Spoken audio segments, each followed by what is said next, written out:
Thank you for your welcome and understanding that you made a choice to come tonight instead of going to the hockey game.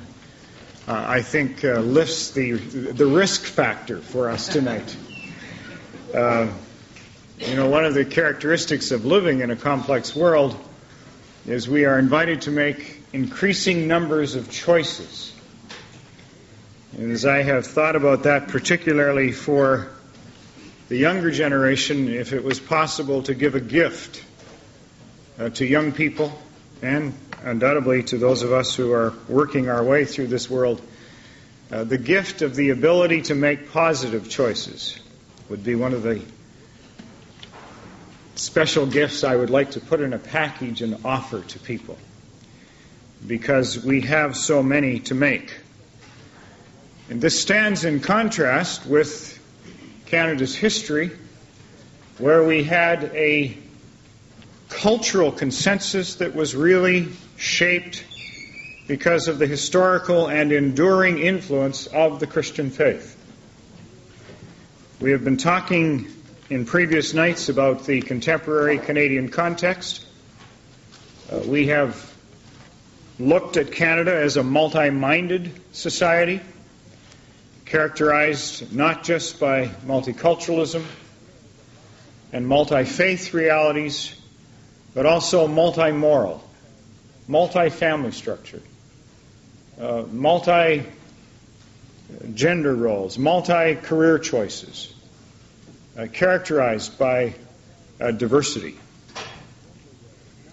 Last night we sought to present a biblical perspective that can bring clarity in the midst of complexity.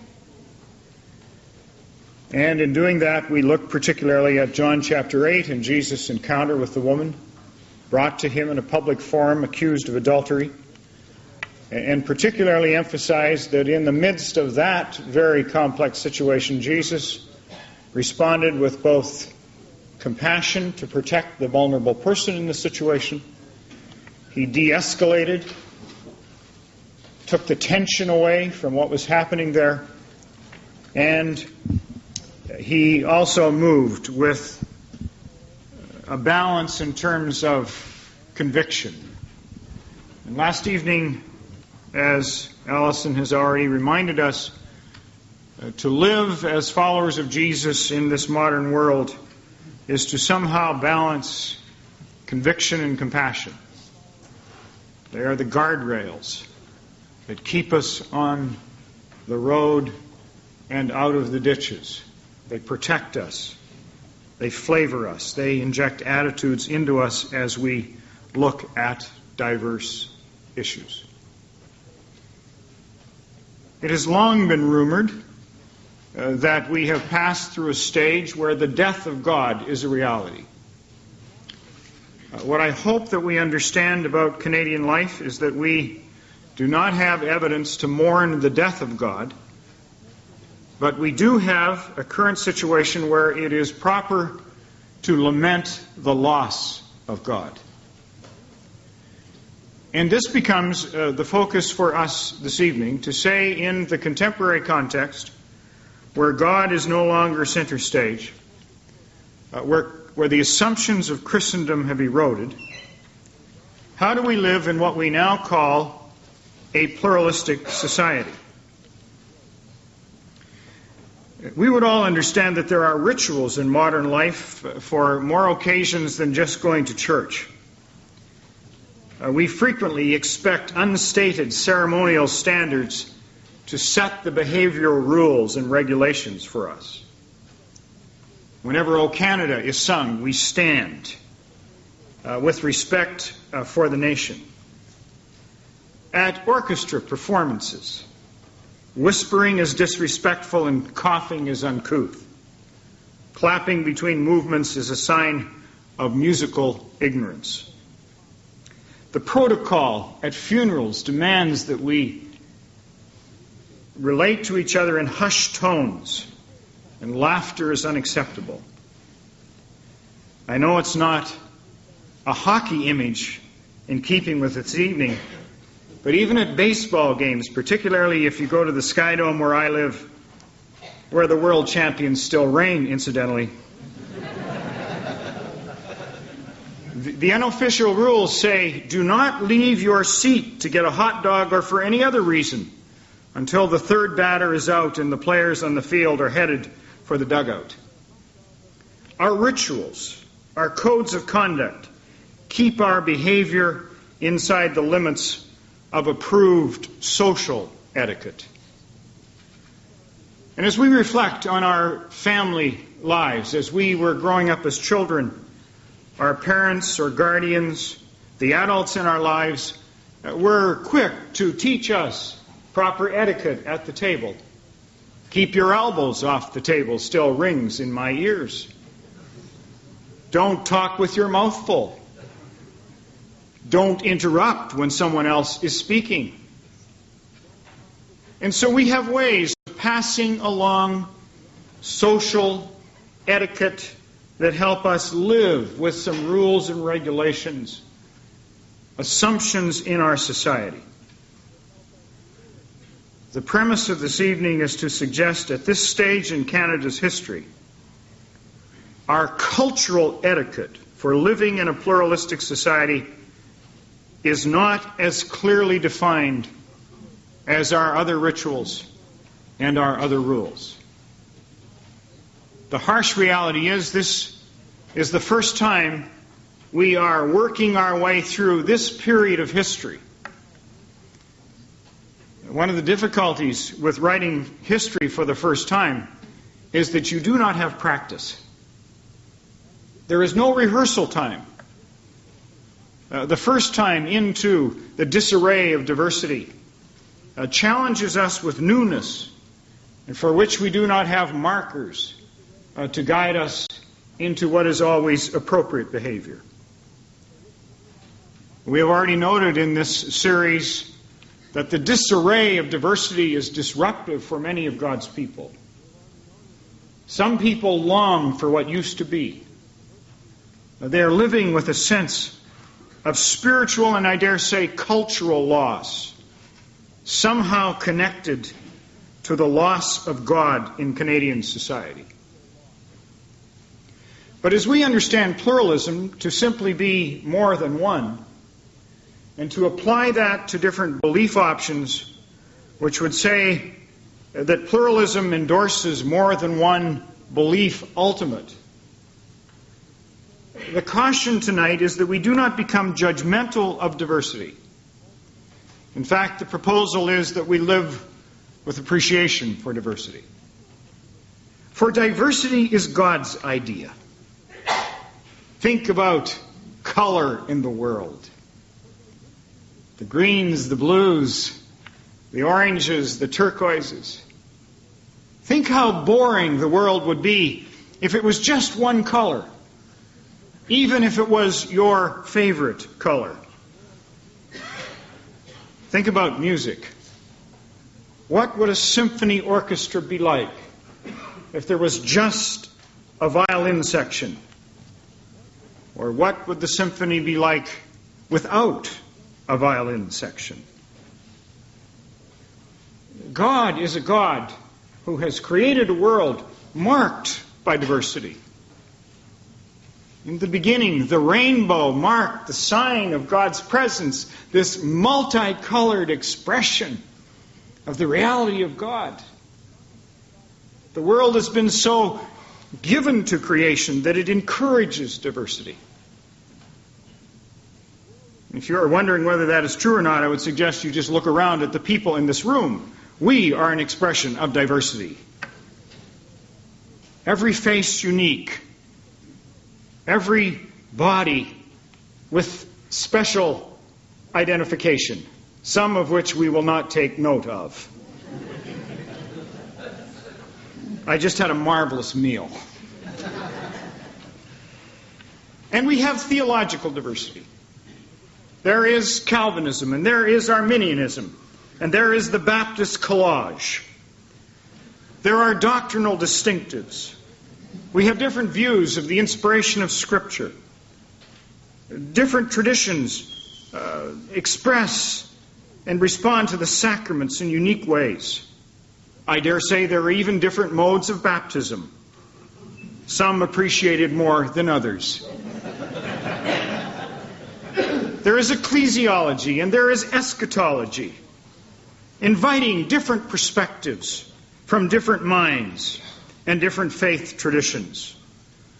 There are worship styles that give to us different ways to express our love for God. There are denominational structures. Oh, how we love denominational structures. But different in different places and in different organizations. There are personality temperaments. They mark the diversity of God's creation. Diversity is God's idea.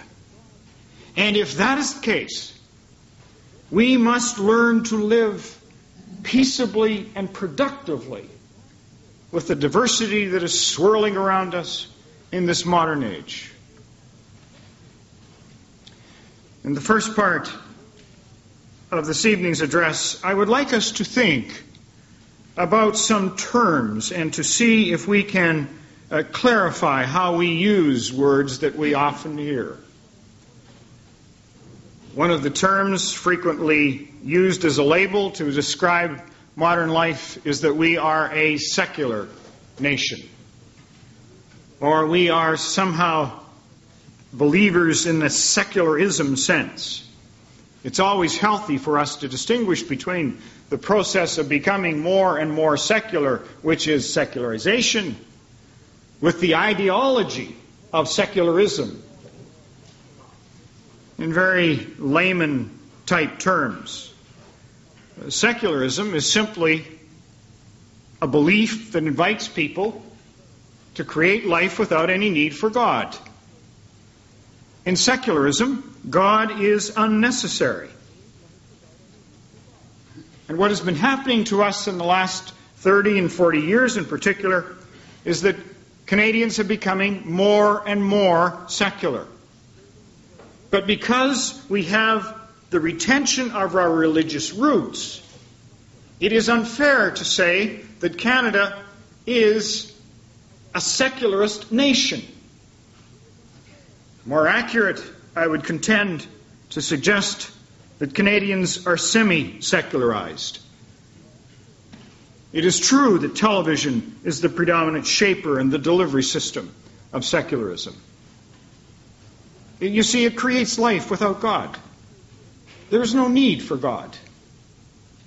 Solutions to life and the experience of life is portrayed without acknowledgement of God. Research tells us that only 5% of characters in sitcoms and other major television programs have any religious identity. And so, every day we see life without a need for God. What is happening is that secularism is becoming the pervasive presence of unstated belief for Canadians. That is to say that Canadians don't think of themselves as being secular or believers in secularism. They still identify themselves as Christians.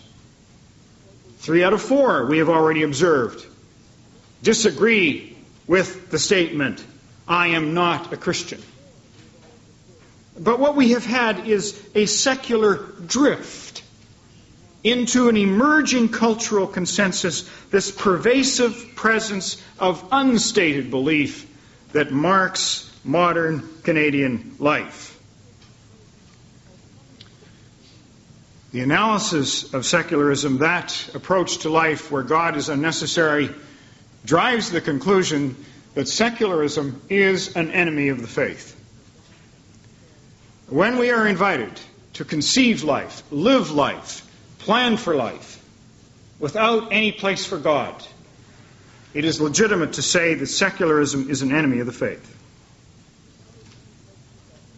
Another very frequent label that is applied to contemporary culture is that we are also relativist, or that relativism, this belief that truth does not exist as an external reality, the idea that life is more subjective than objective, the concept that personal opinion is more potent and more appropriate for the age than looking to God or to other sources of objective reality.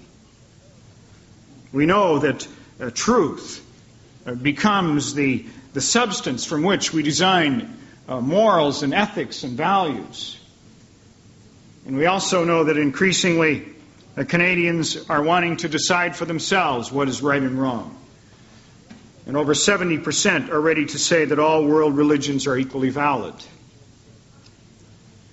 We need to be careful how we critique relativism. Because in evangelical circles, we know that truth is central and key to our understanding of life and to the construction of our convictions. I would propose tonight, however, ladies and gentlemen, that we also need to be careful that we do not overclaim when it comes to positioning ourselves about truth. We do well to remember that we look through a glass darkly. And instead of believing that we can have the final word on all issues, on all circumstances, it is to remember that every time we pick up the text, we surrender our subjective interpretation to that text. And as accurate and pure as Baptist doctrine is, it also is a subjective perception of the revelation of God. You see, it is one perspective among many other Christian perspectives. I am not proposing that we become soft on our conviction that truth exists. I am proposing that we not be flippant about how easy it is to access the mind of God and become dogmatic on our truth convictions. The better balance is to be careful that we do not overclaim on the one hand or underclaim on the other. It is that we seek to be true to our light, but also true to our darkness. We know that God created the world. We don't know when or how God created the world. We know that Jesus is a historical figure. We know that the cross is central to the whole scheme of what Christianity is about. We have theories about the atonement. There is a sense of transcendence and majesty about many dimensions of the Christian faith that we, in fact, can only believe by faith. The existence of God Himself or herself is a postulate that we risk our lives on, but it is not something that we can prove in an objective sense. And so in this pluralistic age, marked by multi-mindedness, let us be true to the light, and let us be humble about the darkness. And as we pick up the text, may we be touched with the humble hermeneutic. But still, as we think about relativism, this realm that contrasts opinion with truth, because relativism asserts that truth does not exist and we cannot be certain about what is wrong and right and good and better and best. To construct life without the framework of truth invites us to also say that relativism is an enemy of the faith. It is not just a competitor, it is an opponent of the faith. It invites us to conceive life in ways that are not inherently Christian. Now, if we think about pluralism in comparison to relativism, it will be important for us to also establish that ideological pluralism is synonymous with relativism. That is, ideological pluralism lays hands on the conclusion that all views are equally valid. And in that sense, we would also say that ideological pluralism is an enemy of the faith because it takes away permission to assert that there is one view that can in fact be true. But where we live and move and have our being, in the normal flow of our days and nights, we more frequently encounter cultural pluralism. Cultural pluralism is simply based on the social assumption that we put in place social structures for cradling diversity. A definition that we need to think carefully about. That cultural pluralism, the way we set up life in Canadian society, the social framework within which we exchange life with people who believe different things, is based on this idea of creating social structures for cradling diversity.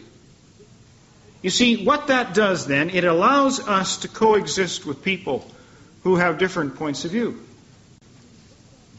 What cultural pluralism does is to say to us that we can live alongside secularists, if you please, or relativists, or hedonists, or whatever other ist you would like to describe.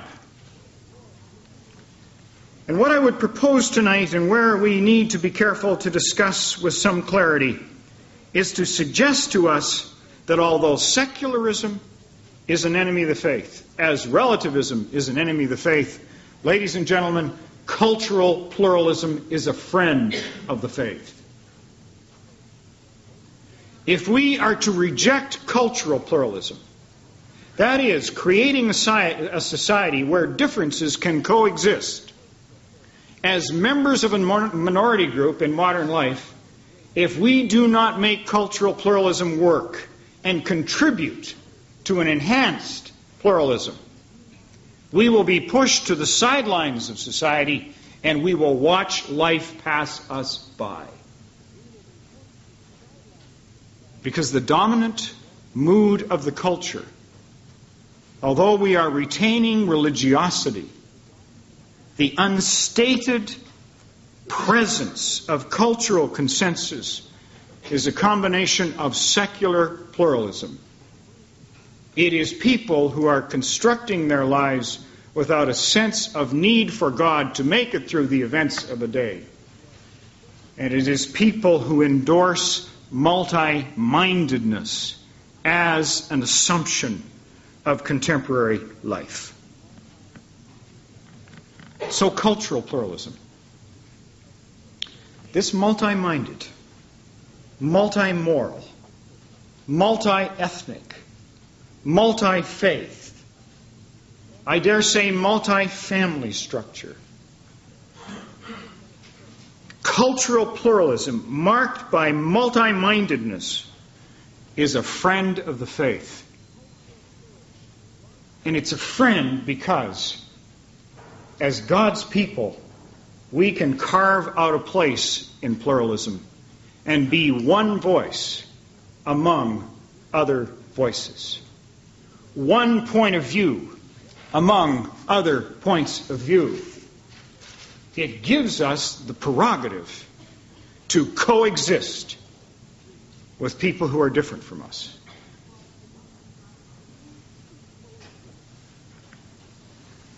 One of the reasons that cultural pluralism is a friend is that when we have permission to coexist, that is, to be part of what is cradled in our social structures, it is to realize that pluralism is also an open system. It's a way of living that doesn't have its mind all made up about everything. You see, cultural pluralism is subject to influence. And if we can be a clear voice, if we can somehow be in the social structures and be in relationships with both conviction and compassion, we will be able to make a case for the faith. And it is only by embracing the assumptions of cultural pluralism, however, that we will have a place to stand in the culture. Distinct from ideological pluralism, which is synonymous with relativism, and cultural pluralism, it is important for us to also acknowledge that in Canadian life we have increasing levels of religious pluralism. You know, today's world is like a giant kettle drum. When you hit it in one place, it reverberates all around the world. Part of the reality of modern life is the movement of people. We've already noted that 1 million Canadians identify themselves with other world religions. Immigration has always been a source of religious diversification for us. We started with Catholics and Protestants. Immigration has brought to us increasing flavors of faiths. Religious pluralism, in a sense, is faith multiplied. And our multi-faith society generates religious pluralism. And we now know, of course, that it is multiplying inside our national borders. What we understand about creation as God's people is that God created the whole world.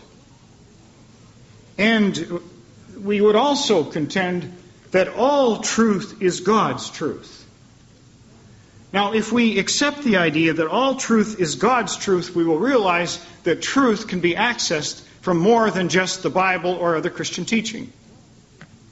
There is scientific truth. There is truth out of the arts. There is truth out of the humanities.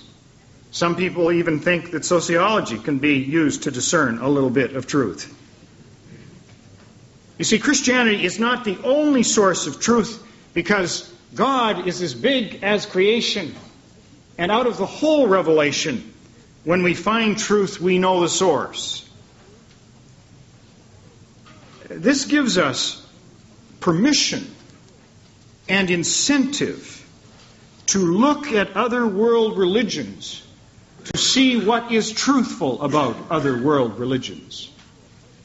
It invites us to inquire and understand what they believe and how they give to their own adherents a sense of meaning and direction in life. But we must also assert this evening that although we can celebrate what we share in common with other world religions, we must also be discriminating in how we understand other world religions. You know, making the theological declarations that all religions are the same is an irrational declaration. Rather, Pope John Paul, in his recent book, gives us a framework for how to respond and see other world faiths. Pope John Paul asserts, "The Catholic Church rejects nothing that is true and holy in these religions. The Church has a high regard for their conduct and way of life, for those precepts and doctrines which, although differing on many points from that which the Church believes and propounds, often reflect a ray of truth which enlightens all men. However, the Church proclaims and is bound to proclaim that Christ is the way, the truth, and the life, in whom men must find the fullness of religious life, and in whom God has reconciled everything to himself." And so, as we see this expression of religious pluralism adding to the swirl of modern life, it is an invitation to discern that which is true, but also to discriminate in response to that which is outside the circle of truth. Last evening, I proposed to us that we can look at how different people respond to diversity. I would suggest that on the question of world religions, other world faiths, that reclaimers are activated by the conviction that their way is the only true way to understand life. Christian reclaimers commit themselves to convert members of other world religions to their particular view of faith. They readily pray and give financial support to the efforts of missionaries sent to foreign lands. Tribalizers live with a readiness to control their environment and, if necessary, confront life around them. Tribalizers are often blinded by what is sacred and important to others. They can be counted on to vote against turbans on the heads of RCMP officers and to deny access to Canadian Legion halls when the rules say no headgear is allowed, even though the headgear is a religious symbol treasured by another world faith. Accommodators, on the other hand, are motivated by compassion and concerned about not offending or judging anyone. Accommodators roll out the welcome mat to people, especially if it is rumored that they are subject to discrimination. Accommodators embrace the premise that all religions are equally valid. They can be counted on to downplay and contend that there is very little danger in syncretism. Cocooners, well, this group of Canadians are busy taking their children to dance lessons and hockey games. If children are not a part of their life, involvement in career development or pursuing their latest personal interest occupies their time. Cocooners are indifferent to multi-faith issues, unless an excessive number of visible minority people seem to be moving into their neighborhoods. Collaborators, on the other hand, strive to affirm their own convictions while accepting the convictions of others. Collaborators seek to build bridges. Without reticence, they engage others about what they believe. But they do so with regard for what is important to others.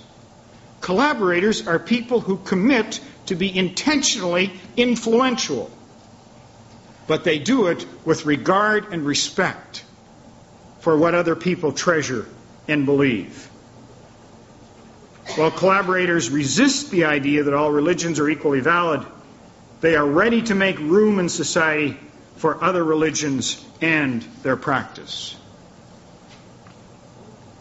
Now, if you have not already lost your way, we have talked about secularism and relativism and ideological pluralism. We have said they are enemies. We have laid hands, in a sense, on cultural pluralism as a positive reality for us in this modern world. And we are saying, in response to multi-faith pluralism, or religious pluralism, that we need to appreciate what is true, but discriminate in terms of what is outside the circle of truth. But there is one other expression of pluralism that is particularly reflective of Protestants. It's what we would call Christian pluralism. It is diversification of the Christian faith. It came to us historically through the Catholic Christian tradition, the Orthodox tradition, and then the Reformation and Protestantism arrived. Is it not healthy for us to look at the range of denominations within Protestantism in particular and to say that Protestantism is an expression of pluralism? It is different people believing in different things, but embracing the same Lord, the same Creator. Rather than thinking structurally and denominationally, it might be helpful for us to think about various streams of Christian spirituality.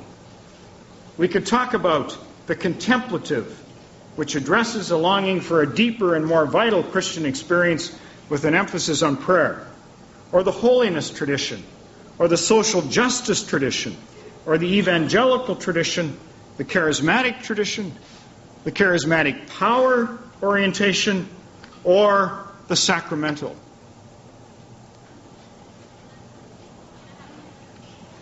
Because I've been asked to speak and the microphone is mine, I may as well tell you what I believe. To look at this in two ways is to say each organizational expression of religion or each denomination would in fact probably gravitate to one or two or perhaps three of these spiritual orientations and emphases. But as I understand the family of God, if we think about the reign of God in modern life, ladies and gentlemen, these expressions of Christian spirituality are all Christian. And as they express themselves within the life of organized faith, they give to us another expression of the diversity of God. Now, because you've been so patient through this heavy sledding, what I would like you to do is to look at this breakdown of what we call streams of Christian spirituality. And I'd like you to reflect on your own primary pull. Which expression of faith would mark your life? And if you're not ready to be personal as you think about this particular issue, which are the main markers for the Baptist Church or for the denomination that you represent this evening? Can I invite you just to look and reflect, identify what is primary for you or for your church, and to turn to the person next to you and say, this is where I find my place in the family of God. I give you a few moments.